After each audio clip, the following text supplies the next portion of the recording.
সরস্বতী পূজার দিন বিকেলবেলা ঘরে বসে না থেকে চলে আসলাম নদীর ধারে।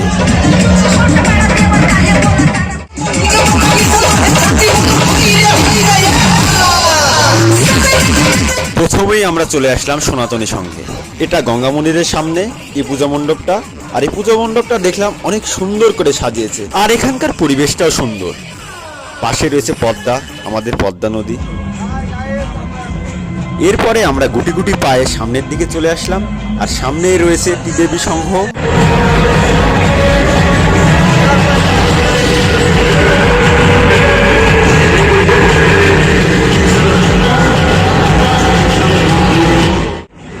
প্রত্যেকটা পুজো মণ্ডপে তারা সুন্দর সুন্দর গান বাজাচ্ছে, আমরা পরিবেশটা এনজয় করছি। পূজা মানেই আনন্দ, পূজা মানেই উল্লাস, পূজা মানেই আরাধনা, পূজা বলিলেই বাজে উঠে ঢাক।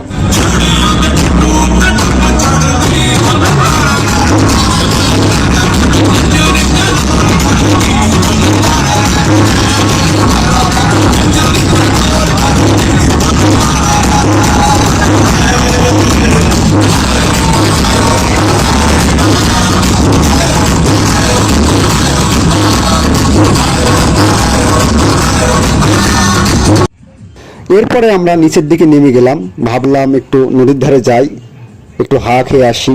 তো দেখতেই পাচ্ছেন আমরা সবাই, এখানে এসেও শান্তি নেই, এখানেও তারা জোড়ায় জোড়ায় সুন্দর মুহূর্ত কাটাচ্ছে। এখানকার পরিবেশটা ছিল সত্যি অসাধারণ। তারপরে আমরা ভাবলাম সন্ধ্যার পর অন্য প্রতিমাগুলো দেখব। তো দেখতে পাচ্ছেন আমরা চলে আসছি আর একটা মণ্ডপে।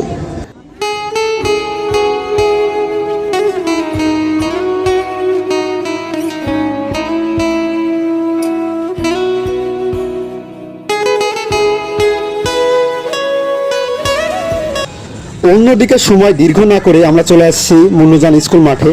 এখানে বেশ কয়েকটা পূজা হচ্ছে, দেখতে পাচ্ছেন চারিদিকে অনেক মানুষ, এখানে উড়াদুরা ড্যান্স হবে। তো আপনারা এখন এক এক করে ড্যান্সগুলো এনজয় করুন।